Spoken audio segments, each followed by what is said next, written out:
Now देखते chapter return. Okay, आ जाओ return chapter में। सबसे पहले तो मैं आपको ये चैप्टर में पढ़ना क्या है सर, बहुत सी बार बहुत सारी थ्योरी है तो ये समझ में नहीं आता है कि ये चैप्टर में पढ़ना क्या है। देखो, आपको पढ़ना इस तरह से है कि मेरा चार्ट बुक से आपको फटाफट गो थ्रू कर लेना है, सारे इंपॉर्टेंट पॉइंट्स पढ़ लेना है, स्पेशली इस बार क्यूआरएमपी स्कीम पढ़ लेना है, क्वेश्चन में आ जाना है और क्वेश्चन के सारे एग्जामिनेशन और आरटीपी के क्वेश्चंस लिख कर देख लेना है। बस इतना ही इस चैप्टर में आपको करना है। समझ में आया? चलिए, तो रिटर्न का एक ओवरऑल फ्लो आपको बता देता हूँ। नौ इस चैप्टर में हम देखने वाले स्टेटमेंट्स, रिटर्न और कुछ अदर रिटर्न्स, नॉर्मल रिटर्न और अदर रिटर्न। नाउ स्टेटमेंट में सेक्शन 37 याद रखने की यहाँ पे ज़रूरत नहीं है, याद रह जाए तो अच्छी बात है। तो सेक्शन 37 जो अगर आप देखते हो, एक मिनट, हाँ, जस्ट मिनट, जस्ट मिनट।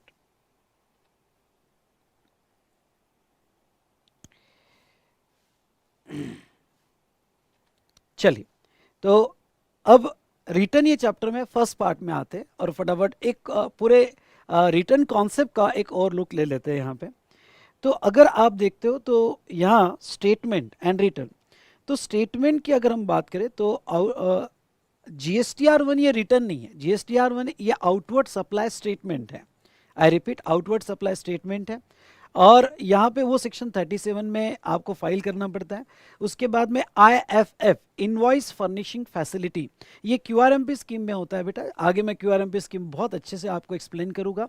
तो invoice furnishing facility QRMP scheme में होता है, जो 13 तारीख तक, अगले जैसे क्वार्टर होने के बाद जो नेक्स्ट मंथ होगा उसके 13 तारीख तक आपको फाइल करना पड़ता है। ओके, तो विद इन 3 ईयर्स। और इसका जो मैक्सिमम टाइम लिमिट है, वैसे तो आपको मंथ होने के बाद जो है कि नॉर्मल केस में मंथली स्कीम में होगा तो 11 तारीख GSTR 1 की डेट होती है, और वो स्टेटमेंट की, आउटवर्ड सप्लाई स्टेटमेंट की, और IFF की क्वार्टर होने के बाद 13 तारीख होती है। लेकिन अगर कोई किसी रीजन से आप फाइल नहीं कर पाए तो मैक्सिमम टाइम लिमिट आपकी ये GSTR 1 या IF फाइल करने की 3 years from the due date ये रहेगी। ठीक है, अगर कोई रीजन की वजह से आपने दिया नहीं, 1 साल हो गया, 2 साल हो गया, 3 साल हो गया, तो मैक्सिमम 3 ईयर। सेक्शन 38 में इनवर्ट सप्लाई स्टेटमेंट, और इनवर्ट सप्लाई स्टेटमेंट जो है ये आपका GSTR 2 भी होता है, वो ऑटो जनरेटेड होता है। GSTR 2 भी ये बहुत क्रुशियल होता है, जो ऑटो अपडेट होता है, आपको फाइल करने की ज़रूरत नहीं होती है। क्यों? क्योंकि इसके बेस पर ही आपको ITC मिलता है। तो ये ऐसे दो स्टेटमेंट है, एक फाइल करना पड़ता है और एक जो है आपको यहाँ पे जहाँ तक देखा जाए ऑटो जनरेटेड होता है।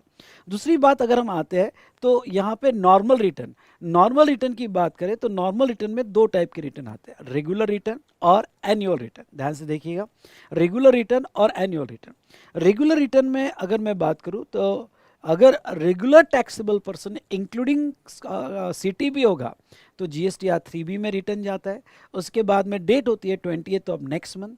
हाँ, QRMP स्कीम होगी तो QRMP स्कीम में क्वार्टरली रिटर्न जाएगा, जिसकी डेट 22 और 24 होगी, जो मैं नीचे आपको बताऊंगा। तो ये 20th ऑफ नेक्स्ट मंथ तक जाएगा। उसके बाद में NRTP, non resident taxable person होगा तो GSTR 5 में जाएगा। कंपोजिशन स्कीम डीलर होगा तो GSTR 4 में जाएगा। What are the due dates of filing return? तो रिटर्न फाइल करने की ड्यू डेट GSTR 3B की जो है वो 20th ऑफ नेक्स्ट मंथ होती है, GSTR 5 की जो है 13th ऑफ नेक्स्ट मंथ होती है, और कंपोजिशन डीलर की 13th April of following financial year होगी। तो ये जो है ये ख्याल रखना, क्योंकि कंपोजिशन स्कीम का रिटर्न ईयरली है, क्वार्टरली स्टेटमेंट है, CMP 08 पेमेंट का स्टेटमेंट है, और रिटर्न जो है वो ईयरली जाता है। अगेन इस बार का जो उन्होंने यहाँ पे अमेंडमेंट किया बाय फाइनेंस एक्ट 2023, ओके, वो उन्होंने ये कवर किया है कि यहाँ पे maximum time limit for filing GSTR 3B, यानी समझ लो आपने मंथली ड्यू डेट को नहीं दिया, 2 महीने हो गए, 6 महीने हो गए, 1 साल हो गया, और आपने नहीं दिया तो आ, वो केस में 3 years from the due date ये आपका टाइम लिमिट लिया जाएगा। नेक्स्ट अगर हम बात करें यहाँ पे एनुअल रिटर्न, एनुअल रिटर्न में सेक्शन 44, एनुअल रिटर्न क्या होता है बेटा, इन एडिशन टू आपके मंथली क्वार्टरली रिटर्न जो होते हैं, समझ लो आप मंथली स्कीम में हो और आप क्यूआरएमपी स्कीम में नहीं आ रहे हो तो आपको टोटल 12 रिटर्न्स देना पड़ता है, और क्यूआरएमपी स्कीम में आपको टोटल 4 रिटर्न्स देना पड़ता है, ठीक है। In addition to that return आपको पूरे साल भर का भी रिटर्न देना पड़ता है, जिसको हम एनुअल रिटर्न कहते हैं। एनुअल रिटर्न कॉन्सेप्ट हमने बहुत सी जगह टाइम लिमिट में देखा। What is the time limit for availing ITC? तो time limit for availing ITC is 30th November, और due date of filing annual return जो 31st दिसंबर होता है, whichever is earlier. Credit note में हमने time limit देखा, तो बहुत सी जगह हमने टाइम लिमिट देखा है एनुअल रिटर्न की। तो दोस्तों जहां तक देखा जाए तो ये एनुअल रिटर्न की अगर हम बात करें तो एनुअल रिटर्न में सेक्शन 44 जो है ये फाइल करना पड़ता है। और रेगुलर टैक्सेबल पर्सन जो जीएसटीआर 3B फाइल कर रहे हैं, ध्यान से सुनना मेरी बात, जो जीएसटीआर 3B फाइल कर रहे हैं वो regular taxable person annual return file करते हैं, जीएसटीआर 9 में फाइल करते हैं, और यहाँ पे composition taxable person GSTR 9A में फाइल करता है। दूसरी बात, इसकी जो ड्यू डेट होती है वो ड्यू डेट 31 दिसंबर ओके फ्रॉम द फिनेंशियल ये ड्यू डेट होगी। और मैक्सिमम टाइम लिमिट जो यहाँ पे ओके यहाँ कवर किया है वो within 3 years from the due date of annual return, यानी मैक्सिमम टाइम लिमिट भी इसकी इन्होंने बता दी है।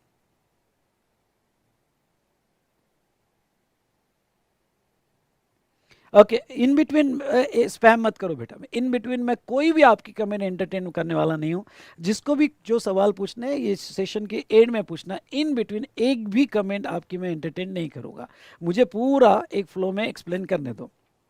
चलिए, तो ये जो है जहाँ तक देखा जाए तो हमने बात किया एनुअल रिटर्न की। उसके बाद में अदर रिटर्न्स होते हैं। हाँ, ये रिटर्न पे क्वेश्चंस आ सकते हैं आपको, ये रिटर्न पे क्वेश्चंस आ सकते हैं, first return and final return. तो आपके क्वेश्चनर में इससे रिलेटेड अगर आपके क्वेश्चंस हो गए तो थोड़ा अच्छे से पढ़ के जाइएगा। ओके, फर्स्ट रिटर्न कॉन्सेप्ट क्या होता है? जैसे फर्स्ट रिटर्न ये कोई स्पेशल अलग से रिटर्न नहीं होता है। जो भी आपका जीएसटीआर 3B रिटर्न होगा, जीएसटीआर 5 में रिटर्न होगा, whatever your normal return, तो जब नॉर्मल रिटर्न आप फर्स्ट टाइम फाइल करते हो तो normal return first time file करते हो वो कहते हैं कि उसमें पीरियड जो है वो मंथ या क्वार्टर से ज़्यादा हो सकता है। अब मंथ या क्वार्टर से ज़्यादा हो सकते हैं का मतलब क्या? मतलब लेट्स टेक ए एग्जाम्पल, मैं एग्जाम्पल लेके आपको समझाना चाहूँगा कि आप लायबल हुए 25 अप्रैल को, आपका थ्रेशोल्ड क्रॉस हुआ 25 अप्रैल को, you are liable to register for 25 April, sorry from 25 April. अब कितना टाइम लिमिट है आपके पास रजिस्ट्रेशन करने के लिए? आपके पास टाइम लिमिट है 30 days from the date when you become liable for registration. अब 30 दिन कहाँ से लेंगे? तो हम 30 दिन लेंगे 25 अप्रैल से। अब 25 अप्रैल से 30 दिन तक मेरे पास टाइम है, मैं अपना रजिस्ट्रेशन करवा सकता हूँ। अब मैंने रजिस्ट्रेशन करवा लिया समझ लो 22 मई को, 22 मई को मैंने अप्लाई किया फॉर रजिस्ट्रेशन और मेरी आरसी आई 28 मई को। तो अगर मैं 22 मई को रजिस्ट्रेशन के लिए अप्लाई करता हूँ तो मैं विद इन टाइम अप्लाई कर रहा हूँ और मेरी आरसी 28 मई को आई। अब आरसी अगर मेरी 28 मई को आई तो जब तक आरसी नहीं आएगी मैं रिटर्न सबमिट नहीं कर पाऊंगा। अब मेरे सामने चैलेंज क्या हो गया? मेरे सामने ये चैलेंज हो गया कि 25 अप्रैल को मैं लायबल फॉर रजिस्ट्रेशन हुआ, वहाँ से मुझे जीएसटी देना पड़ेगा क्योंकि मैं टैक्सेबल पर्सन हो गया। तो अप्रैल के 6 दिन का रिटर्न की ड्यू डेट है, क्योंकि अप्रैल में जितने भी दिन आपने टैक्सेबल सप्लाई किया होगा उसकी रिटर्न की ड्यू डेट आती है 20th में।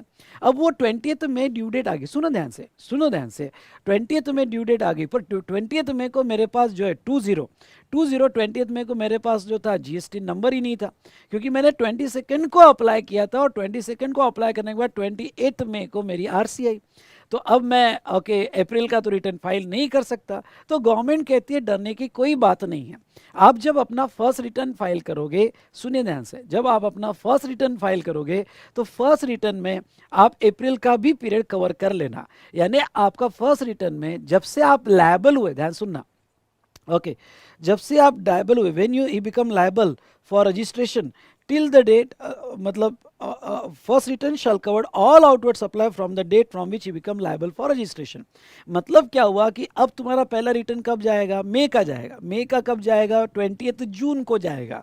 तो जब आप मई का रिटर्न 20 जून को फाइल कर रहे हो तो उसमें सिर्फ मई का डेटा नहीं, मई से ज़्यादा का डेटा यानी अप्रैल के 6 दिन का भी डेटा आप ले सकते हो। यानी जब आपका पहला रिटर्न जाता है तो पहले रिटर्न जाते वक्त ओके आप ओके 1 मंथ से ज़्यादा या 1 क्वार्टर से ज़्यादा का पीरियड आप ले सकते हो। समझा होगा तो फटाफट 1 टाइप करो। इसको हम कहते हैं फर्स्ट रिटर्न, और एक होता है फाइनल रिटर्न।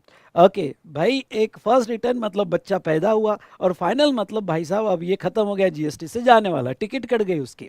ओके, तो मतलब फाइनल रिटर्न यानी आप अपना जीएसटी रजिस्ट्रेशन कैंसिल कर रहे हो।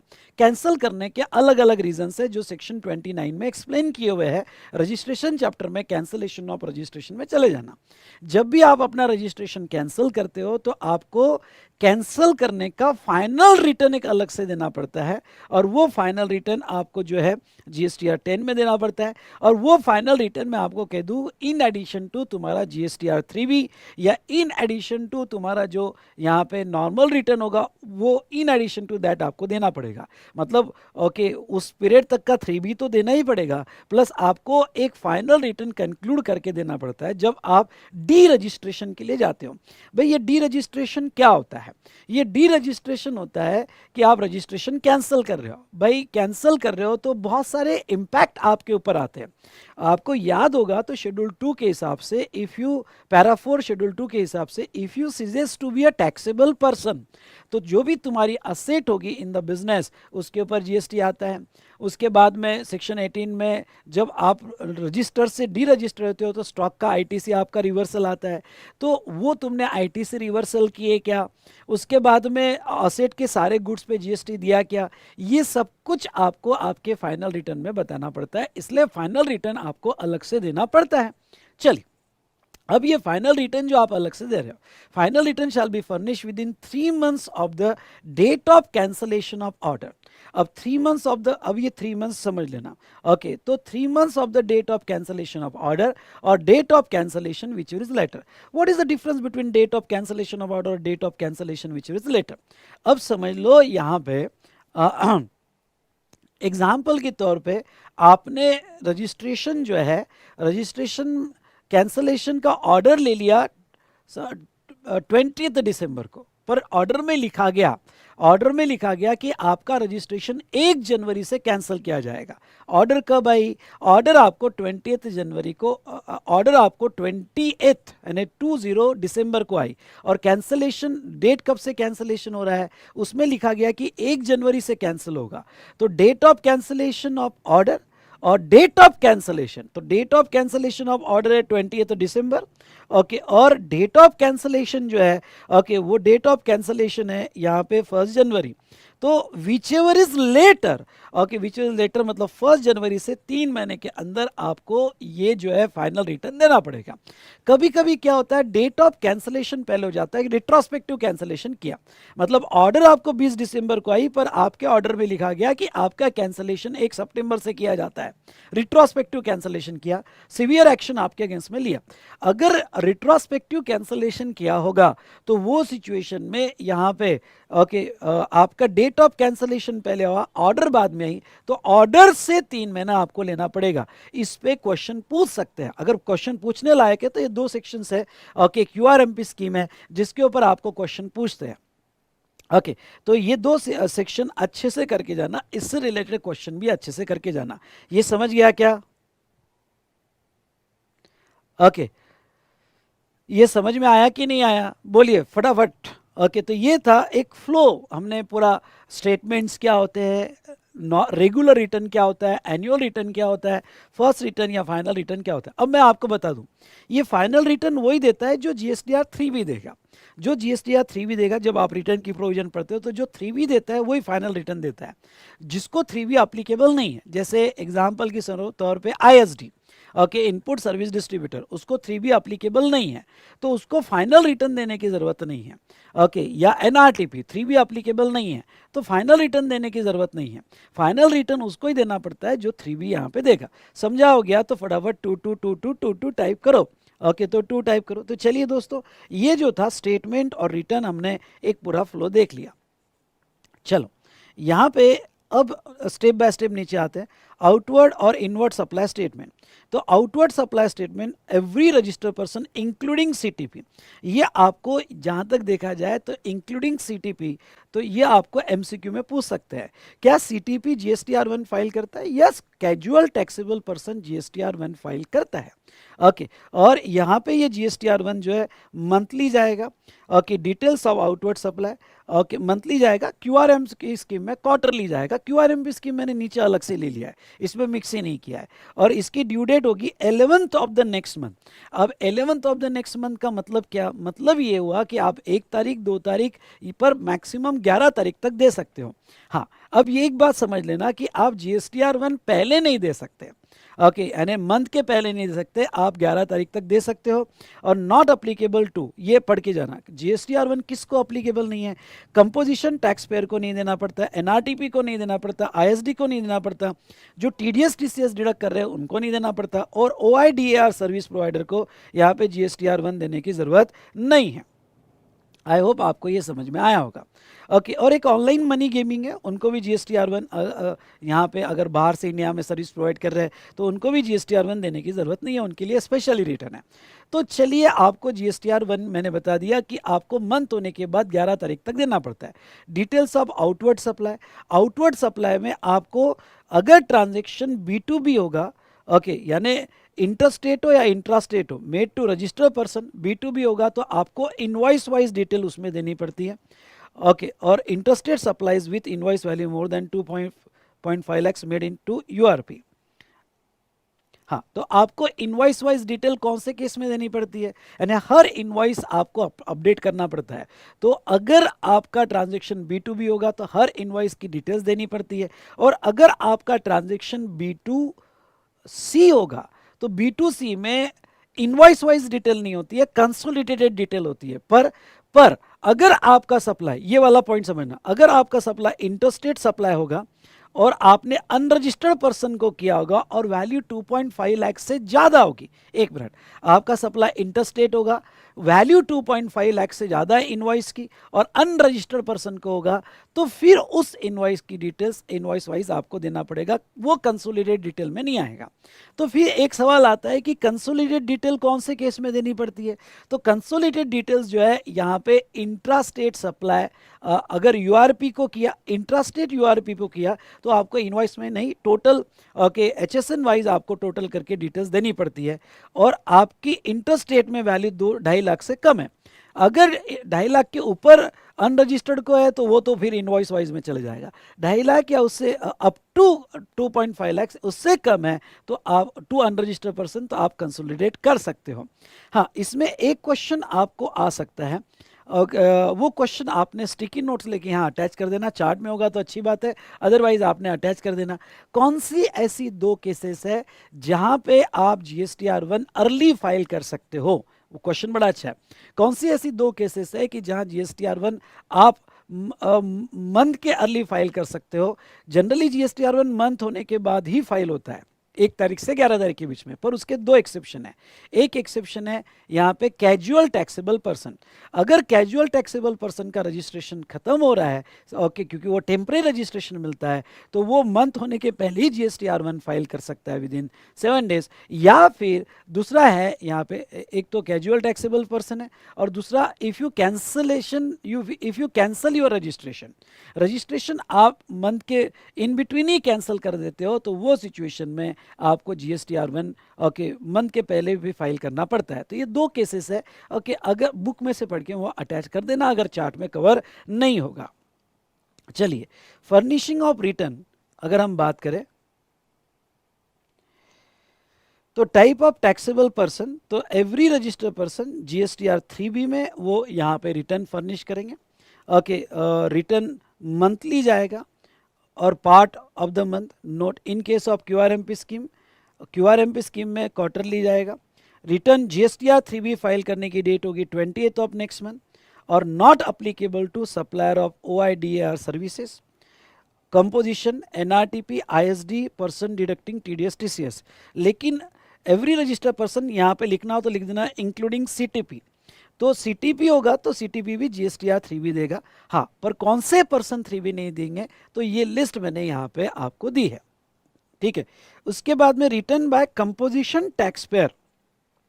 नाउ कंपोजिशन टैक्स पेयर जो रिटर्न देगा जीएसटीआर 4 में देगा और वो ईयरली देगा, पर ख्याल रहे उसको क्वार्टरली स्टेटमेंट देना पड़ता है सीएमपी 08 और वो 18th of the day after the completion of quarter को देना पड़ता है और वो पेमेंट की डेट भी होती है।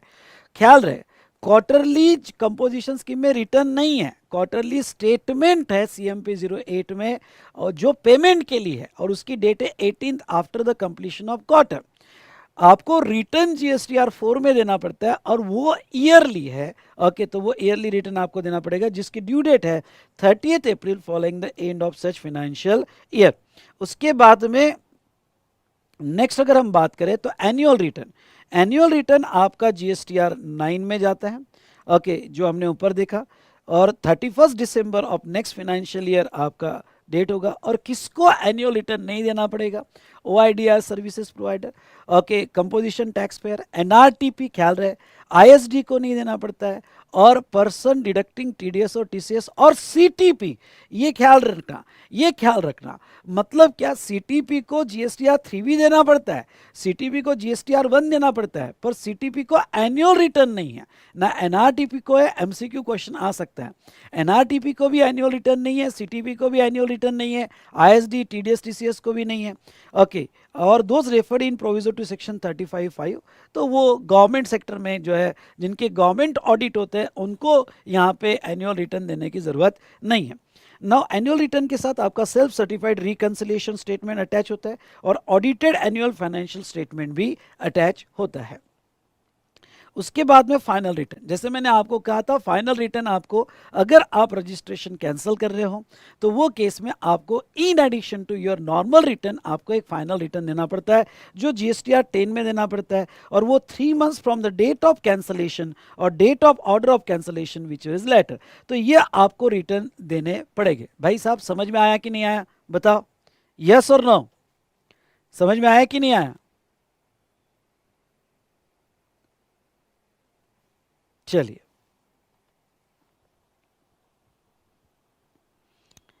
चलो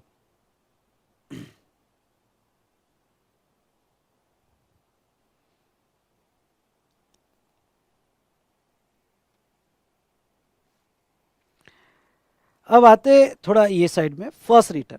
फर्स्ट रिटर्न भी मैं पढ़ा चुका हूं। Okay, every registered person who made a outward supply period between the date on which he become liable to registration, जिस दिन से वो लायबल हुआ, जैसे 20 अप्रैल से वो लायबल हुआ, ओके, तो वहां से till the date when registration has been granted, RC तक जो भी उसने क्लियरेंस किया होगा, तो आरसी आने के बाद जो भी वो अपना पहला रिटर्न फाइल करेगा उसमें सारा डेटा देगा। डन? तो चलिए दोस्तों, ये तो हमने देखा यहाँ पे फर्स्ट रिटर्न। अब ये जो है रिस्ट्रिक्शन ऑन जीएसटीआर 1 और आईएफएफ, ओके, आईएफएफ और ये रिस्ट्रिक्शन, इस बार आप इसको अच्छे से पढ़ के जाना, इस पे क्वेश्चन आने के पूरे पूरे चांसेस आपको हो सकते हैं। देखो वो क्या कहते हैं, रिस्ट्रिक्शन ऑन फर्निशिंग जीएसटीआर 1 और IFF notwithstanding to anything contain in this rule, यानी ये और रूल करेगा। अब ए से लेके एफ तक की सिचुएशन है, और ये ए से लेके एफ तक की सिचुएशन में अगर आप फंस जाते हो तो आप जीएसटीआर 1 या आईएफएफ यानी इनवॉइस फर्निशिंग फैसिलिटी आप नहीं कर सकते, आपका ब्लॉक कर दिया जाएगा जीएसटीआर 1। वो कौन से केस में? आप अगर रजिस्टर्ड पर्सन हो, ओके, आप अगर रजिस्टर्ड पर्सन हो और आप मंथली स्कीम में हो, ध्यान सुनना, रजिस्टर्ड पर्सन हो और आप मंथली स्कीम में हो, cannot furnish GSTR 1 if he has not furnished return in GSTR 3B of preceding month। यानी पिछले मंथ का आपने अगर GSTR 3B नहीं दिया होगा तो आप इस मंथ का GSTR 1 फाइल नहीं कर सकते, पोर्टल पे आपकी विंडो ही ओपन नहीं हो सकती। ओके, तो ये पहला केस। अगर आप QRMP स्कीम में हो तो कैनॉट फर्निश GSTR 1 और IFF, आप जीएसटीआर 1 या आईएफएफ फर्निश नहीं कर सकते अगर आपने पिछले मंथ का, मतलब पिछले क्वार्टर का जीएसटीआर 3 भी नहीं दिया होगा। यानी इन सिंपल वर्ड, अगर आपने पिछले मंथ का या क्वार्टर का, तो प्रीसीडिंग मंथ या प्रीसीडिंग क्वार्टर का जीएसटीआर 3 भी नहीं दिया हुआ है तो आप अभी जीएसटीआर 1 फाइल नहीं कर सकते, या क्यूआरएमपी स्कीम में आप इनवॉइस फर्निशिंग फैसिलिटी मतलब आईएफएफ फाइल नहीं कर सकते। उसके बाद में अगर आपको रूल 88C में इंटीमेशन आई होगी, वो इंटीमेशन होती है मिसमैचिंग। मिसमैचिंग मतलब what ever the data furnish in GST on IFF of subsequent tax period, RP cannot furnish GSTR1 or IFF for subsequent tax period unless he deposit the intimated amount of furnish to reply on explain it। अब ये जो intimation होती है 88C1 की, ये यहाँ पे लिख लो, ये होता है मिसमैचिंग ऑफ, आप लिख सकते हो rule 88C1, 88C1 mismatching of GSTR1 and 3B, GSTR 3B। मतलब अगर आपका 1 और 3B का डेटा मैच नहीं हो रहा है, यानी 1 में आपका आउटवर्ड सप्लाई एक्सेस है, हाँ स्पेशली एक्सेस है, 3B में आपने कम बताया है और मिसमैच हुआ है, तो वो सिचुएशन में आपको रूल 88C के अंदर एक इंटीमेशन आती है कि भाई GSTR1 में आपका आउटवर्ड सप्लाई आप ज़्यादा बता रहे हो और 3B में आप कम बता रहे हो। तो ऐसे केस में ऐसा क्यों हो गया कि तो ये हमें एक्सप्लेन करो या डिफरेंस अमाउंट डिपॉजिट करो, और आपने उसका एक्सप्लेनेशन फाइल नहीं किया या डिफरेंशियल अमाउंट डिपॉजिट नहीं किया। अगर चलो आपको डिफरेंशियल अमाउंट डिपॉजिट नहीं करना है तो उसका एक्सप्लेनेशन दो। अगर आपने वो उसका एक्सप्लेनेशन में नहीं दिया तो आपका GSTR1 ब्लॉक कर दिया जाएगा, ये उन्होंने अभी ऐड किया। उसके बाद में ओके रूल 88D1, इसकी एक इंटीमेशन आती है ओके अगर उसने एक्सेस आईटीसी दिया और अगर उसने एक्सेस आईटीसी लिया होगा और वो एक्सेस आईटीसी जो लिया उसकी एक इंटीमेशन आती है कि भाई ये आईटीसी आपका 2B से ज़्यादा है, एक्सेस मतलब जो 2B में आपको बता रहा है उससे ज़्यादा आपने आईटीसी लिया, हमें आइदर ये एक्सप्लेन करो, इसका रिप्लाई दो, या डिफरेंशियल अमाउंट डिपॉजिट करो। अगर डिपॉजिट नहीं करते हो तो उसको एक्सप्लेन करो। अगर आपका एक्सप्लेनेशन भी नहीं आया और आपका डिफरेंशियल अमाउंट डिपॉजिट नहीं हुआ तो ऐसे केस में वो आपका GSTR1 या IFF ब्लॉक कर देंगे। और नेक्स्ट बैंक डिटेल्स, नाउ आपको जो है रजिस्ट्रेशन करते वक्त आपको बैंक डिटेल्स देनी पड़ती है। चलो रजिस्ट्रेशन करते वक्त आपने बैंक डिटेल्स नहीं दिया तो आपको बाद में भी बैंक डिटेल्स देने का उन्होंने ऑप्शन दिया है, और वो है 30 डेज या GSTR1 फाइल करने के पहले। तो अगर आपने वो बैंक डिटेल्स नहीं दी तो आप GSTR1 फाइल नहीं कर सकते। भाई साहब ये लर्न करके जाना, इस बार क्वेश्चन आने के पूरे चांसेस ओके मैं कहूँगा कि आप रेगुलर बुक से पढ़ के जाना ओके कि कौन से केस में आपके GSTR1 या IFF ब्लॉक कर सकते हैं। तो ऐसे केस में ये सारी केसेस है जहाँ GSTR1 ब्लॉक हो सकता है। लेट फी वगैरह तो मैं आपका बाद में ले लूँगा। चलिए तो ये वाला पार्ट जो है मैं थोड़ा बाद में ले लेता हूँ ओके। अब मैं पहले QRMP स्कीम पे आता हूँ। अब QRMP स्कीम जो है यहाँ पे मैं QRMP स्कीम में ये QRMP स्कीम क्या होती है मैं आपको स्टेप बाय स्टेप पूरा अच्छे से एक्सप्लेन कर देता हूँ। वैसे मैंने रेगुलर क्लास में तो रियली बहुत अच्छे से एक्सप्लेन किया था, पर अगर आपको याद नहीं होगा तो डोंट वरी, मैं बैठा हूँ ना ओके मैं आपको फिर से ओके इसको स्टेप बाय स्टेप एक्सप्लेन कर देता हूँ।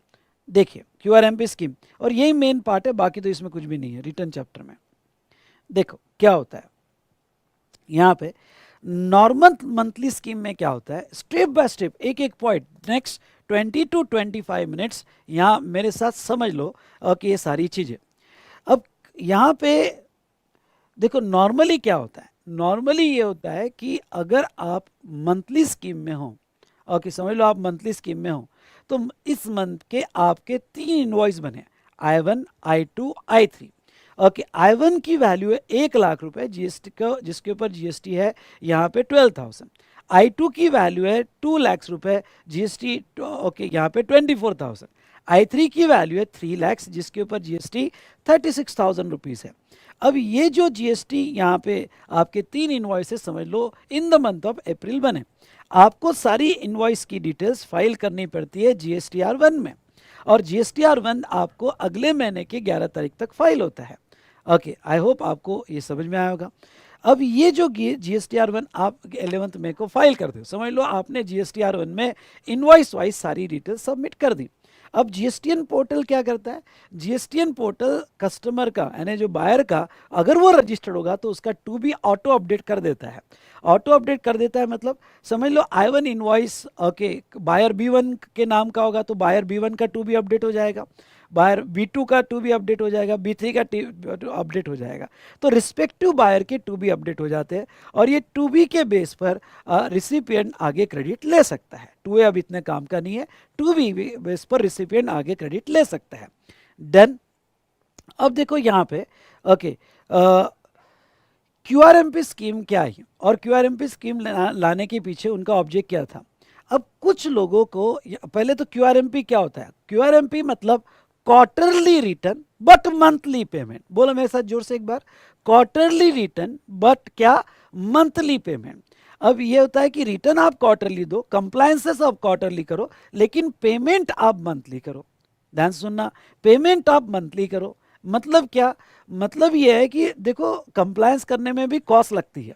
अगर आप मंथली GSTR1 दे रहे हो, मंथली GSTR3 भी दे रहे हो, तो आपके CA CMA CS जो भी होगा उनको आपको फीस देना पड़ता है मंथली बेसिस पे।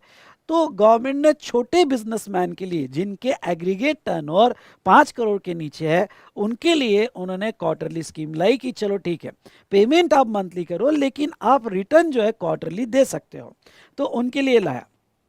अब स्कीम तो लाया गया था उनके फायदे के लिए, लेकिन आगे जब प्रॉब्लम्स आए तो वो प्रॉब्लम्स को सॉर्ट करने की भी कोशिश की गई है। अब देखो क्या किया गया, तो जैसे समझ लो ये रजिस्टर्ड पर्सन है और ये रजिस्टर्ड पर्सन यहाँ पे क्यूआरएमपी स्कीम लेना चाहता है। क्यूआरएमपी स्कीम लेना चाहता है का मतलब क्या हुआ, मतलब ये है कि यहाँ पे ये क्वार्टरली रिटर्न देना चाहता है। तो चलो क्वार्टरली रिटर्न देना चाहता है तो कोई प्रॉब्लम नहीं, प्रोवाइडेड दैट उसका एग्रीगेट टर्नओवर 5 करोड़ के नीचे है ओके या अप टू 5 करोड़ से, अप टू 5 करोड़ से। अब दोस्तों जहां तक देखा जाए तो यहां पे सुनो, अब अगर ये क्वार्टरली स्कीम ले रहा है तो ये GSTR1 क्वार्टर होने के बाद 13 तारीख को देगा ओके। लेकिन इसका बायर जो है अब ये तो क्वार्टरली देगा ना सब, इसका I1 I2 I3 इनवॉइस जो भी है वो क्वार्टरली देगा। अब क्वार्टरली GSTR1 फाइल करेगा, अब क्वार्टरली GSTR1 फाइल करेगा तो पोर्टल आगे टू बी में अपडेट क्वार्टर होने के बाद करेगा। लेकिन अब ये रजिस्टर पर्सन को प्रॉब्लम है क्योंकि इसका जो बायर है वो मंथली स्कीम में, क्यों, क्योंकि उसका टर्नओवर 5 करोड़ के ऊपर होगा या फिर वो क्यूआरएमपी स्कीम नहीं लेना चाहता है। क्यूआरएमपी स्कीम ऑप्शनल है, कुछ इंपॉर्टेंट पॉइंट समझ लो, क्यूआरएमपी स्कीम ऑप्शनल है, कंपलसरी नहीं है। अब इसके बायर ने क्यूआरएमपी स्कीम नहीं ली, वो क्वार्टरली यहाँ पे जो है स्कीम नहीं मंथली लेना चाहता है। अब इसके बायर को प्रॉब्लम क्या है, समझ लो इसने अप्रैल का इनवॉइस लिया। अगर इसके बायर ने अप्रैल का इनवॉइस लिया होगा तो ये तो एक्सपेक्ट करेगा ना भाई कि इसको आईटीसी अप्रैल में मिलना चाहिए, आईटीसी अप्रैल में मिलना चाहिए। पर प्रॉब्लम क्या है, प्रॉब्लम ये है कि उसका सप्लायर जो है वो क्वार्टरली रिटर्न देगा। अब अगर सप्लायर क्वार्टरली रिटर्न देगा तो इसके टू बी में आएगा ही नहीं, और इसके टू बी में आएगा नहीं जब तक क्वार्टर खत्म नहीं होगा तो बेचारा क्वार्टर तक क्रेडिट नहीं ले पाएगा। तो सारे जो क्रेडिट लेने वाले थे उन्होंने गवर्नमेंट को कहा कि ये क्या नाटक लगा के रखा आपने, उसको तो क्वार्टरली स्कीम दे दी पर हमारे क्रेडिट क्यों क्वार्टर तक लटका रहे हो। ओके तो ऐसा मत करो। तो फिर गवर्नमेंट ने एक कॉन्सेप्ट लाया मिनी GSTR1, यानी आपका फाइनल GSTR1 तो क्वार्टर होने के बाद ही जाएगा, लेकिन एक कॉन्सेप्ट आया मिनी GSTR1। यहां तक समझ में आ रहा है क्या, आप यहां तक समझ में आ रहा है तो बोलिए यस सर, अच्छे से समझ में आ रहा है।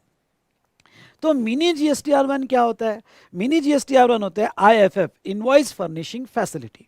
इसके कुछ इंपॉर्टेंट पॉइंट समझ लो।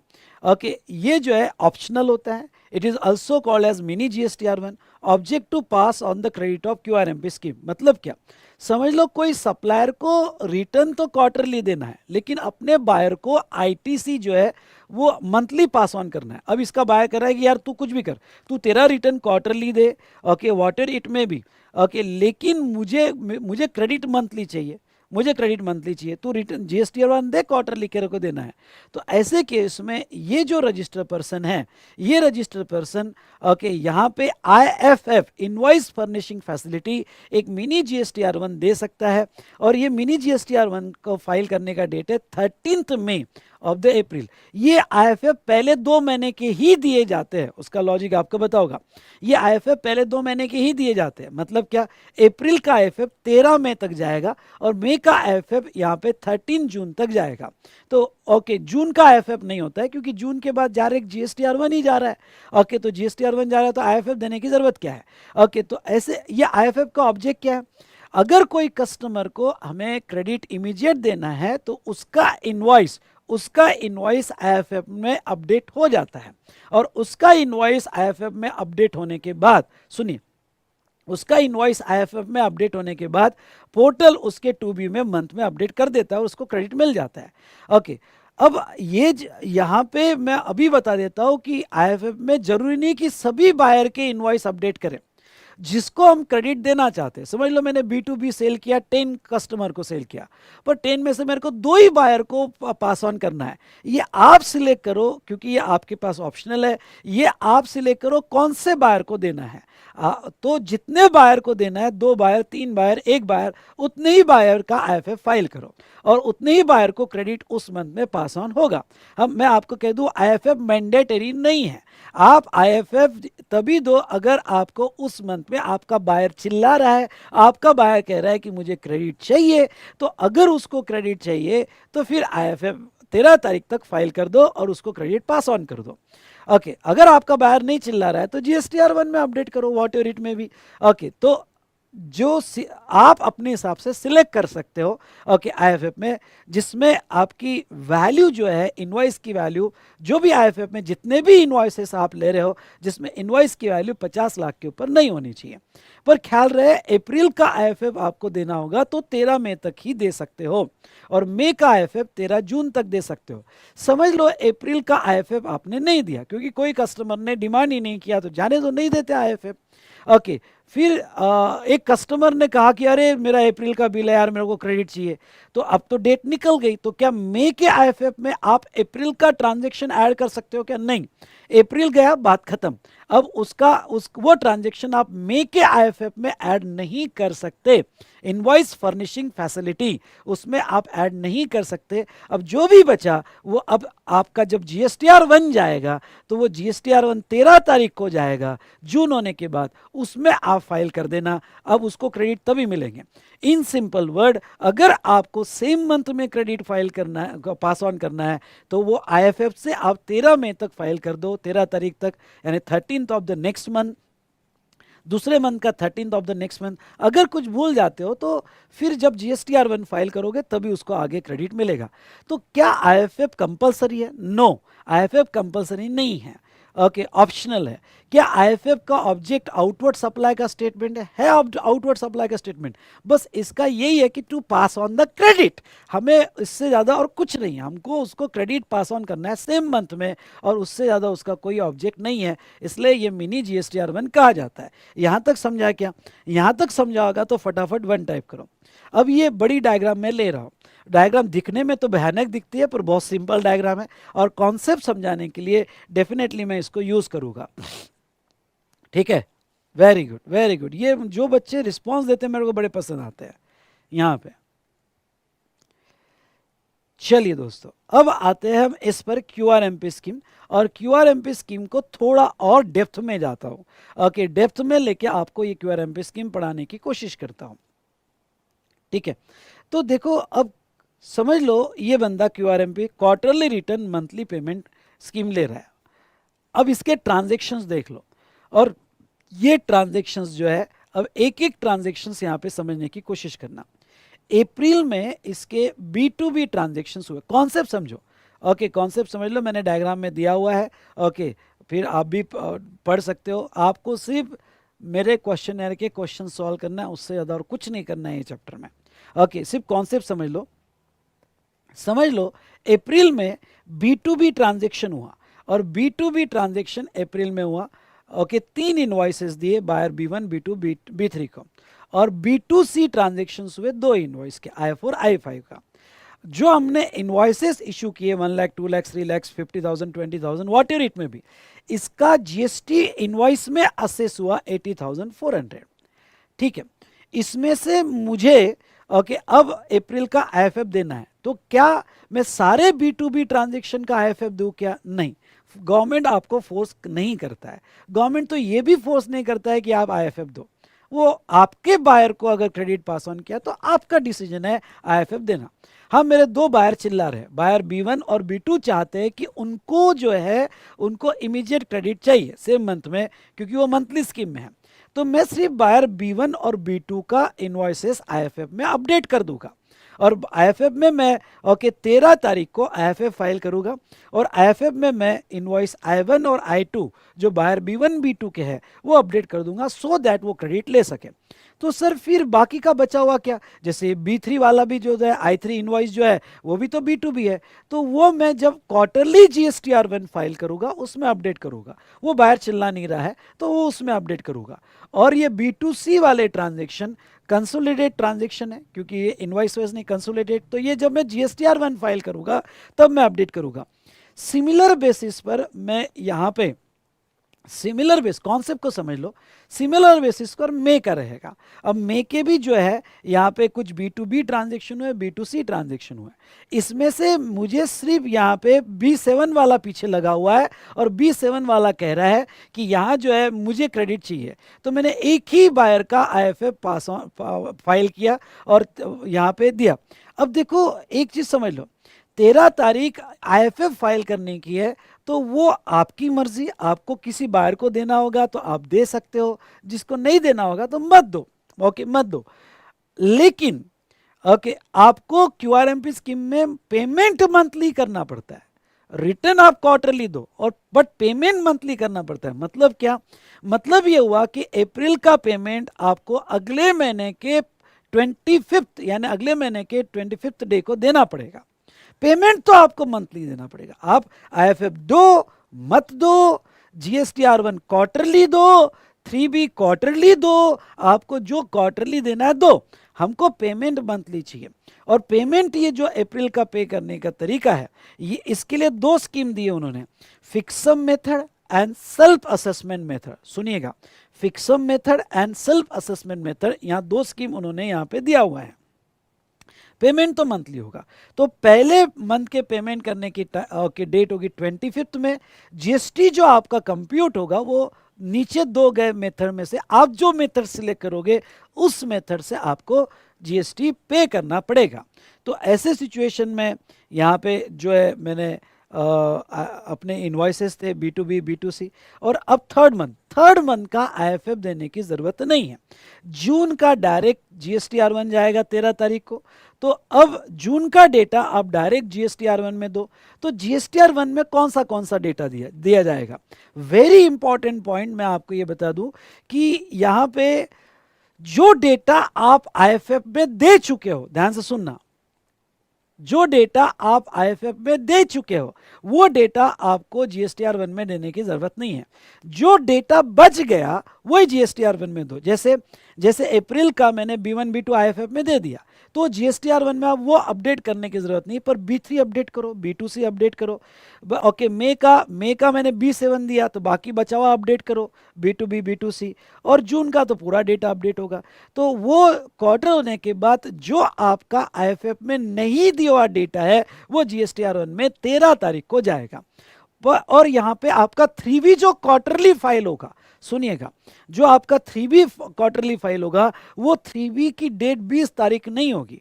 क्वार्टर होने के बाद कुछ स्टेट में 22 है और कुछ स्टेट में 24 है। ओके, 3B फाइल करने का आपको स्टेट लर्न करने की जरूरत नहीं है, मैं बता दूं, स्टेट लर्न करने की जरूरत नहीं है। तो 22 या 24 को आपका 3B आएगा, आप इतना ही याद करना, 22 या 24। अब आपको एक बात मैं और बताना देना चाहूँगा, जैसे GST में what is your due date of payment, तो your due date of payment is the date of filing your return. लेकिन यहाँ पे QRMP स्कीम में there are 3 due dates. Okay, April का due date 25th of next month, May का due date 25th of next month, और यहाँ पे okay जून का ड्यू डेट जो रहेगा, ओके, या फिर अप्रैल में के जो भी शॉर्ट पेमेंट होंगे वो डेट ऑफ फाइलिंग रिटर्न जिस दिन फाइल करोगे वो आपकी ड्यू डेट मानी जाएगी। ओके, यहाँ तक समझा क्या? यस और नो? यहाँ तक समझा कि नहीं समझा? समझा होगा तो यस बोलिए। तो ये था कि quarterly return GSTR1 monthly payment. अब गवर्नमेंट कहती है ओके यहाँ पे जब आप 25th को पे करने जाओगे तो हम आपको दो मेथड देते हैं ओके पे करने की। एक फिक्सम मेथड देते हैं, अगर उससे नहीं होता है तो जो एक्चुअल असेसमेंट मेथड है ओके वो मेथड देंगे। तो 25th को tax payment method for first 2 month, ये मेथड पहले 2 मंथ्स को मिलेंगे। इसका लॉजिक भी मैं आपको बताऊंगा ओके। तो ये tax payment method for first 2 month by 25th of next month okay. तो एक है फिक्सम मेथड। अब समझ लो कोई कह रहा है कि सर ये क्या बात हुई ओके, आप जब मैं अगर 25th को मुझे एक्चुअल बेसिस पे देना है तो फिर मुझे रिटर्न क्वार्टरली देने का क्या फ़ायदा हुआ सर। मैं क्वार्टरली रिटर्न क्यों चाहता हूँ कि भाई मैं असेसमेंट के मुझे टेंशन ना हो ओके, कैलकुलेशन के टेंशन ना हो, इसलिए आपने क्वार्टरली दिया ना। पर अगर आप मंथली टैक्स पेमेंट मांग रहे हो और एक्चुअल बेसिस पे मांग रहे हो तो मुझे तो असेसमेंट करना ही पड़ेगा। अगर मुझे असेसमेंट करना पड़ेगा तो फिर GSTR1 और 3 भी फाइल करने में मुझे दिक्कत क्या है, मैं तो वो भी फाइल कर दूँ, वो भी फाइल कर दूं। तो फिक्सम मेथड में गवर्नमेंट कहती है चल चल ओके एक काम कर, तू एक्चुअल बेसिस पे मत दे। क्या था तेरा एक्चुअल टैक्स ओके, पहले मंथ का 80,400 तेरा एक्चुअल टैक्स था। नहीं नहीं तू मत दे एक्चुअल बेसिस पे, तुझे नहीं करना है ना, टेंशन नहीं लेना है ना, हमें चाहिए तो मंथली, चाहिए तो मंथली, पर तुझे टेंशन नहीं लेना है। जैसे इनकम टैक्स में एडवांस टैक्स होता है, एडवांस टैक्स तू एक काम कर, तू साल होने के बाद तेरा एक्चुअल असेसमेंट करना, पर कुछ फिक्स अमाउंट एक एस्टिमेटेड बेसिस पे एडवांस टैक्स दे दे। तो ऐसे केस में अब वो क्या कहते हैं फिक्सम मेथड। फिक्सम मेथड में हम कुछ परसेंटेज फिक्स कर रहे हैं ओके, और वो परसेंटेज जो हम फिक्स करेंगे उतना तू पहले मंथ का दे और दूसरे मंथ का दे। मतलब लेट्स टेक एग्जांपल, उन्होंने दिया है ओके 35% आपको अप्रैल का और मई का 35%, क्योंकि पहले 2 मंथ का, तीसरे मंथ का तो प्रॉब्लम ही नहीं होगा। तो ये आप 35%, अब ये 35% किसका, तो वो कहते हैं कि देख तुझे 35% देना पड़ेगा, पर किसका 35%, यानी अप्रैल का 35, मई का 35, पर किसका। अब तू तेरे प्रीवियस टैक्स पीरियड में जा, अगर प्रीवियस टैक्स पीरियड में तूने QRMP स्कीम ली होगी, अब समझ लो तेरा टैक्स पीरियड अभी क्वार्टर है अप्रैल में जून, तो प्रीवियस टैक्स पीरियड क्या हुआ, जनवरी फरवरी मार्च। Come on previous tax period क्या हुआ, जनवरी फरवरी और मार्च। तो ये तेरा जो प्रीवियस टैक्स पीरियड है जनवरी फरवरी और मार्च, उसमें तूने मंथली स्कीम लिया या क्वार्टरली लिया। तो क्वार्टरली जो तूने स्कीम लिया था उसमें कैश लेजर से जितना पे किया, अब कैश लेजर से आप कब पे करते हो, ITC डिडक्ट करने के बाद, यानी तेरा जो टोटल टैक्स होगा लेस ITC, बाकी बचा हुआ तूने कैश लेजर से दिया होगा। तो जितने क्वार्टर, पूरे क्वार्टर का तूने जो कैश लेजर से दिया होगा उसका पहले मंथ में 35%, दूसरे मंथ में 35%, ये फिक्स दे दे हमें, ये फिक्स दे दे हमें, जिसकी ड्यू डेट होगी 25th ऑफ मई और इसकी ड्यू डेट होगी 25th ऑफ जून। और तूने अगर ये 35% नहीं दिया इस डेट को तो हम इंटरेस्ट लगाएंगे 18% पर एनम से नेक्स्ट डे से ओके। और जून का हमें फिक्स नहीं चाहिए, जून का जो एक्चुअल रहेगा वो एक्चुअल बेसिस पे हम जून का निकालेंगे ओके, जो भी एक्चुअल रहेगा वो एक्चुअल बेसिस पे जून का निकालेंगे, जिसकी ड्यू डेट तुम्हारे 3B की डेट होगी, यानी तुम्हारे 22 और 24 स्टेट वाइज स्टेट डेट लिया जाएगा। तो अब ये तो था अगर तूने प्रीवियस मंथ में क्वार्टरली रिटर्न लिया होगा। सर मैंने प्रीवियस मंथ में क्वार्टरली नहीं, प्रीवियस मंथ में मंथली लिया और अब अभी से क्वार्टरली स्कीम चालू कर रहा हूं। अगर तूने प्रीवियस में मंथली लिया होगा तो तूने वो मंथ में उस एक मंथ का जो तूने ई कैश लेजर से पे किया होगा, तूने एक मंथ का ई कैश लेजर से पे किया होगा, वो 3 लाख पे किया होगा, तो उसका 100%, उसका 35% नहीं। तूने लास्ट में क्वार्टरली दिया होगा तो 35, और अगर तूने मंथली पे किया होगा तो जो कैश लेजर से पे किया उसका 100% फिक्स, उसका 100% फिक्स ओके। इस ड्यू डेट को देना पड़ेगा, नहीं तो इंटरेस्ट लगेगा। जून का तो हम एक्चुअल। अब गवर्नमेंट क्या कहती है, गवर्नमेंट कहती है कि ये तो हमने तेरे से फिक्स ले लिया, लेकिन ऐसा मत समझना कि हम एक्चुअल छोड़ देंगे, ये तो तूने देना चाहिए एक फिक्स अमाउंट, हमने तेरे से फिक्स ले लिया, लेकिन हम इसको फाइनल असेस करेंगे। अब फाइनल असेस करेंगे मतलब क्या, जब तेरा क्वार्टर हो जाएगा तो तेरा एक्चुअल टैक्स निकाल। तो तेरा एक्चुअल टैक्स अप्रैल का 80,400 उसके बाद में ओके मई का 3,66,000 और जून का एक्चुअल इनवॉइस बेसिस पे tax 1,75,000।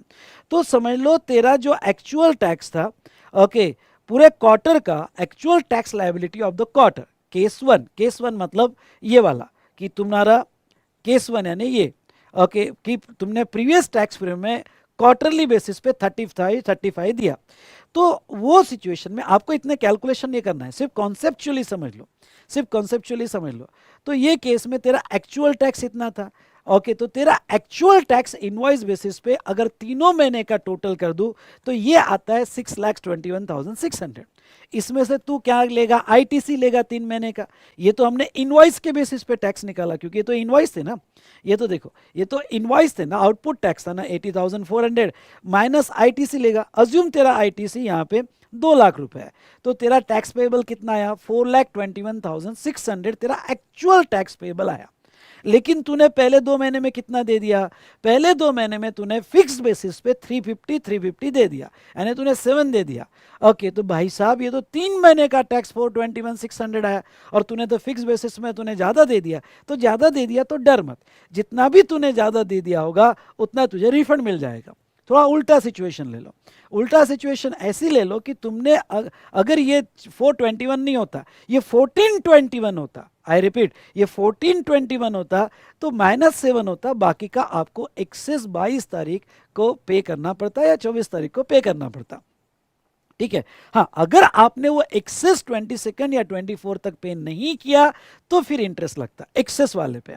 I hope you understood, समझा क्या ओके और वो इंटरेस्ट 22 या 24 के बाद लगता क्योंकि आपने जितना फिक्स मांगा था वो ड्यू डेट को दे दिया, ये ड्यू डेट को दे दिया। अब जो भी डिफरेंस आएगा आइदर रिफंड मिलेगा या डिफरेंस आएगा, एक्सेस डिफरेंस आया तो आपको पे करना पड़ेगा और वो 22 या 24 को पे करना पड़ेगा। अगर आपने 22 या 24 को पे नहीं किया तो इंटरेस्ट लगेगा। यहाँ ये समझा क्या, ये समझा होगा तो क्यूआरएमपी स्कीम का क्यू टाइप करो फटाफट। चलिए ये तो था अगर आपने पिछले क्वार्टर लिया होगा, अगर आपने मंथली लिया होगा तो आपने कितना कितना पे किया है 3 लाख पे किया, 100% पे किया आपने। तो आपका वही आपका एक्चुअल टैक्स आफ्टर आईटीसी कितना आया, तो आपका एक्चुअल टैक्स आफ्टर आईटीसी 421,600 आया। तो आपने ओके कितना दिया है 6 लाख दिया हुआ है तो कितना एक्सेस आया 178,400 वो आपको रिफंड मिल जाएगा। ये तो था फिक्स सम मेथड। एग्जाम में तो बस इतना ही है कि आपको इतना ही याद रखना है, इतने कैलकुलेशन नहीं करना है आपको एक्चुअल बेसिस वगैरह, आपको एग्जाम में इतने ही कैलकुलेशन करना है कि फिक्स सम मेथड में प्रीवियस टैक्स पीरियड में क्वार्टर लिया होगा तो 35 और अगर प्रीवियस टैक्स पीरियड में मंथली होगा तो 100 पहले 2 महीने का आपको पे करना है। दूसरा है सेल्फ असेसमेंट मेथड।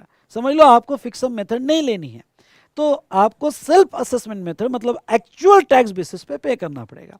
तो आपका पहले मंथ का एक्चुअल टैक्स कितना है 80,400 माइनस आईटीसी वो 25 को पे करो, दूसरे मंथ का 366 माइनस आईटीसी वो 25 को पे करो। तो सेल्फ असेसमेंट मेथड मतलब आपको एक्चुअल बेसिस पे ओके मतलब 80,400 माइनस आईटीसी 366,400 माइनस आईटीसी ये 25 और जून का 22 24 को वो एक्चुअल बेसिस पे करना पड़ेगा। अब मेथड कौन सी लेना है ये आप डिसाइड करो ओके तो मेथड कौन सी लेना है ये आप डिसाइड करो। सो दोस्तों ये था यहाँ पे fix sum method and self assessment method. I hope आपको समझ में आई होगी, यस और नो। तो चलिए मैं वापस हमारे चार्ट में आता हूं।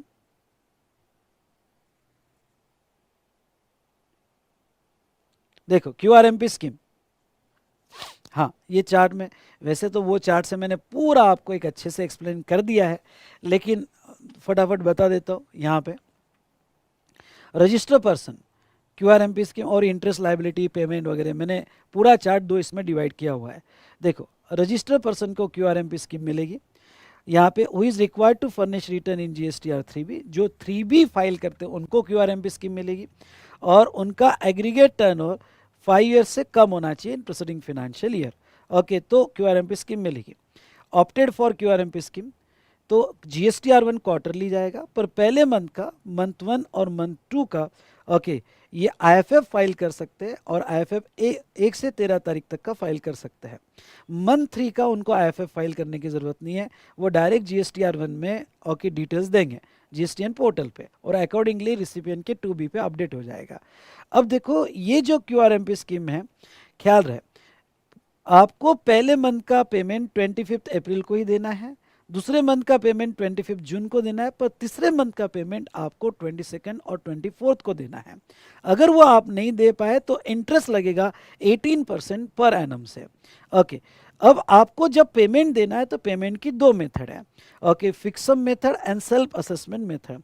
फिक्सम मेथड में अगर आपका लास्ट क्वार्टर का असेसमेंट क्वार्टरली होगा तो 35% for each month, each first 2 months. Okay, first 2 months का आपको 35% देना है। ओके, तो जैसे कैलकुलेशन वाइज अगर हम देखें तो नीचे मैंने एग्जांपल लिया, आपने कैश लेजर से पे किया लास्ट क्वार्टर में और लास्ट क्वार्टर में कैश लेजर से CGST, SGST और IGST पे किया, तो फॉर ईच मंथ यानी अप्रैल और मई का अलग अलग आपको 35 और 500 का 35 मतलब 175 और शेष होगा तो आपको 35% फिक्स बेसिस पे देना है। आपको कैलकुलेशन यहाँ तक ही आएगा, आपको फाइनल एडजस्टमेंट नहीं पूछी जाएगी। और अगर आपने मंथली दिया होगा तो आपको 100% आपको देना पड़ेगा। आपने मंथली दिया होगा तो 100% पहले और सेकेंड मंथ का आपको देना पड़ेगा। सेल्फ असेसमेंट मेथड होगा तो फिर तो आपको एक्चुअल बेसिस पे देना पड़ेगा। इंटरेस्ट अंडर क्यूआरएमपी स्कीम, ख्याल रहे अगर आपने फिक्सम मेथड या सेल्फ असेसमेंट मेथड में पहले 2 महीने का पहले 2 महीने का आपने ड्यू डेट को नहीं दिया, पहले 2 महीने का आपने ड्यू डेट को नहीं दिया, तो सिंपल वे में समझ लो, ये टेबल समझा तो ठीक, नहीं तो छोड़ देना। आपने पहले 2 महीने का 25 तारीख को नहीं दिया तो 26 से ही इंटरेस्ट लग जाएगा। और जो डिफरेंशियल अमाउंट आती है फाइनल असेसमेंट में जो डिफरेंशियल अमाउंट आती है वो 22 और 24 को नहीं दिया तो इंटरेस्ट लगेगा। नाउ क्यूआरएमपी स्कीम आप कैसे, अब कुछ इंपॉर्टेंट पॉइंट क्यूआरएमपी स्कीम के। ओके, देखो aggregate turnover of preceding financial year shall be calculated on common portal taking into account the details furnished in the return by taxpayer of the taxpayer। जब आपका aggregate turnover निकाला जाएगा 5 करोड़ का, तो 5 करोड़, क्योंकि अगर आप 5 करोड़ से नीचे प्रेसिडिंग फाइनेंशियल ईयर में होगे तो आपको क्यूआरएमपी स्कीम लिया और आपका एग्रीगेट टर्नओवर जो आपने रिटर्न में टर्नओवर बताया उसके बेस पर होगा। Value of supply of IFF shall not exceed 50 lakh for each month. हाँ, आप जब आईएफएफ फाइल करोगे तो उसमें बिल आप जो अपलोड कर सकते हो 50 लाख तक की वैल्यू तक अपलोड कर सकते हो। इसलिए केयरफुली डिसाइड करना कि किसको पास ऑन करना है और किसको नहीं, क्योंकि 50 लाख तक के वैल्यू का ही क्रेडिट आप पास ऑन कर सकते हो। ओके, वैल्यू तक का इनवॉइस आप अपलोड कर सकते हो और उसका क्रेडिट पास ऑन कर सकते हो। After 13th month the facility of furnishing IFM for previous month not available। अप्रैल का अगर 13 तारीख निकल गया तो आप अब अप्रैल का IFM मई के पीरियड में नहीं दे सकते। Details given in IFM not required to given in GSTR1। When QRMP's option has been exercised once, they shall continue unless RP revise the said option. It is further clarified that the option to avail QRMP scheme is GSTN wise। हाँ, very important, ये QRMP scheme का option आपको GSTN wise मिलता है। Okay, यानी आपकी 10 branches है तो कई आप मंथली ले सकते हो, कई आप क्वार्टरली ले सकते हो, तो GSTN वाइज मिलते हैं। Same GSTN of the same pan can opt for QRMP scheme and remaining GSTN में भी ऑप्ट फॉर नॉर्मल स्कीम।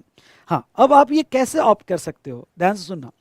समझ लो आपको अप्रैल से यहाँ से QRMP स्कीम लेनी है, अप्रैल में जून के लिए लेनी है, उसके पहले आप QRMP स्कीम में नहीं थे, तो आपको जब जो क्वार्टर से QRMP स्कीम ऑप्ट करनी है उस क्वार्टर के 2 महीने पहले और उस क्वार्टर का पहले में फर्स्ट मंथ के एंड तक यानी 30 अप्रैल तक, तो 2 महीने पहले और उस क्वार्टर के 30 अप्रैल तक। ओके, आप ऐसे 3 महीने में अप्लाई कर सकते हो फॉर QRMP स्कीम, अप्लाई कर सकते। देखो, यानी आपको अप्लाई करना है QRMP स्कीम में, तो जिस क्वार्टर में आपको अप्लाई करना है उसके 2 महीने पहले से आप कभी भी दे सकते हो।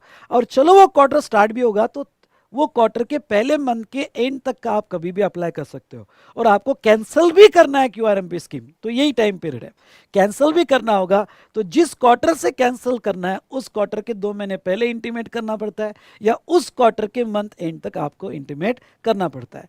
How to avail QRMP scheme for 1 January 2021, ये मत पढ़ लेना, अब ये कोई काम का नहीं है। ओके, तो ये था रिगार्डिंग टू क्यूआरएमपी स्कीम। अब ऊपर बेटा जो लेट फी है, ये लेट फी के पैरामीटर्स जो है बहुत सारे हैं। ओके, ये आप पढ़ोगे लेट फी के पैरामीटर्स। ओके, मतलब GSTR1 नील होगा, 3 भी नील होगा। ओके, तो वो केस में 20 रुपीज़ पर डे यानी 10 रुपीज़ CGST और SGST का, बट मैक्सिमम 500। ये तो लर्न करने लायक है, मैं भी पढ़ाऊँ तो भी आपको लर्न ही करना पड़ेगा। तो ये लेट फी के पैरामीटर्स आप लर्न करोगे। हाँ, एक कॉन्सेप्ट है GSTP प्रैक्टिशनर, GSTP, जिसको हम कहते हैं GSTP। ये अच्छे से पढ़ के जाना, और मैंने अच्छी समरी बना के दे दी है, तो ये समरी तो पढ़ लेना। तो concept of GSTP, okay, registered person में authorise approve GSTP to furnish information on the behalf, on his behalf to the government. मतलब जैसे रेलवे के एजेंट्स होते हैं, ओके, यहाँ पे वैसे तुमने कभी लाइसेंस निकाला तो वहाँ के एजेंट्स होते हैं, वैसे गवर्नमेंट ने प्रोफेशनल रखे, हाँ, एजेंट्स नहीं, प्रैक्टिशनर्स रखे हैं।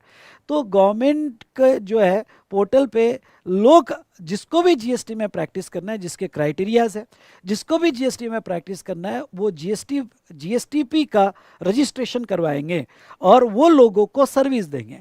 और उनके मतलब रजिस्टर्ड पर्सन के भी आप पे GSTP सारे कंप्लायंस कर सकता है।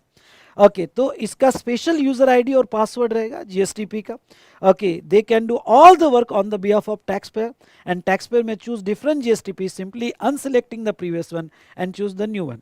टैक्स पेयर अपने यूजर आईडी, अपने लॉगिन से एक GSTP को अनसेलेक्ट करके दूसरे GSTP को सिलेक्ट कर सकता है। What is the eligibility of GSTP? तो वो सिटीजन ऑफ इंडिया चाहिए, साउंड माइंड चाहिए, non education as insolvent and not be convicted by court, ये तो बेसिक रिक्वायरमेंट है। ओके, एडिशनल रिक्वायरमेंट, ओके, तो वो रिटायर्ड ऑफिसर ऑफ गवर्नमेंट चाहिए, जो रैंक बी में काम कर चुका है at least 2 years. Okay, sale tax practitioners पुराना, ओके, जिसने कम से कम 5 साल प्रैक्टिस किया हो। ओके, या वो ग्रेजुएट हुआ हो, degree of foreign university recognise by Indian law हो, या गवर्नमेंट की GSTP की एग्जाम होती है वो उसने पास किया हो। ओके, या वो हमारी एग्जाम पास कर चुका हो, तो इसको GSTP के यहाँ पे ऑप्शन मिलते हैं। What are the activities to be taken by GSTP? तो मैंने लिस्ट ऑफ एक्टिविटीज दिया है, GSTP क्या क्या कर सकता है, तो ये आपको अच्छे से रिवाइज कर लेना है। सो दोस्तों, इस तरह से हमने यहाँ पे जो है ये most of the okay questions इसमें GSTP के ले लिया। चलिए, तो हमारा यहाँ पे चैप्टर एंड होता है रिटर्न। ओके, तो यहाँ हमारा ये चैप्टर एंड होता है रिटर्न। आपको करना क्या है और आपको पढ़ना कैसे है? तो रिटर्न चैप्टर में मैं आपको बता दूं कि ओके, रेगुलर बुक पर ज़्यादा एम्फसाइज मत करना। जो मैंने हाईलाइट करके दिए होगे, स्टार करके दिए होगे, तो वो स्टार करके जो है वो एक बार देख लेना। कहीं मैंने time limit for correction in GSTR1 वगैरह दिया होगा, तो वो जो है 30 नवंबर और date of filing annual return which is earlier, वो टाइम लिमिट में आपने करेक्शन कर लेने चाहिए अगले साल के। तो ये जो कुछ हाईलाइट करके दिया होगा उतना पढ़ लेना, पर ज़्यादा से ज़्यादा प्रैक्टिस आपके क्वेश्चनर पे आपकी होनी चाहिए। ओके, हाँ, मैंने ये चैप्टर से आपको कनेक्ट कर दिया है, आपका अच्छा रिवाइज हो गया है। अब अभी टाइम वेस्ट मत करना, अभी के अभी इसका क्वेश्चन देख लेना और अभी इस चैप्टर को खत्म कर लेना, तो आपका कॉन्फिडेंस सुपर बूस्ट हो जाएगा। ठीक है, डन। वैसे दोस्तों ये बताओ कि आपको कैसे लगा रिवीजन, RR रिवीजन, उसके बाद में क्वेश्चनर वगैरह, ये सारा आपको किस तरह का मज़ा आया ये सबको देख के? मज़ा का मतलब कोई खुशी, मतलब एंटरटेनमेंट, नाच गाना नहीं, आपका कॉन्फिडेंस बढ़ा क्या, आपको इंसाइट मिला क्या, और मैंने अपने तरफ से जो सपोर्ट दिया आपको उसका सपोर्ट मिला क्या? Thank you so much. मिलते हैं। Good day, good night to all of you.